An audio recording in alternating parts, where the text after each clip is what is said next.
This report is important because it's time for Congress to act on the passage of their appropriations bills, House appropriations that fund the federal government, fund the Department of Education, fund HBCU priorities. And it's time for the Senate to do the same.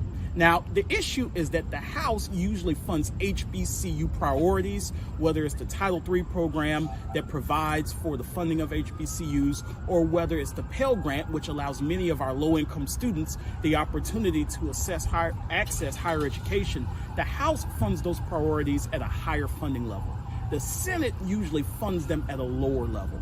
And so this report is prodding the U.S. Senate to move into action and fund HBCU priorities at a higher funding level. In addition to that, before this Congress ends, we have to pass the HBCUs Ignite Excellence Act, which provides for infrastructure fixes on our campuses. Many of us who have HBCU backgrounds talk and have stories about how the facilities need to improve.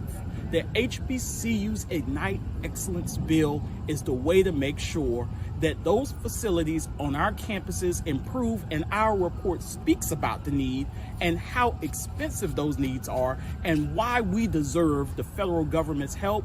And the last thing about the report is that it dispels myths about HBCUs, especially the fact that we've gotten so much money during the COVID-19 pandemic that we should not be robustly funded now. That is a myth.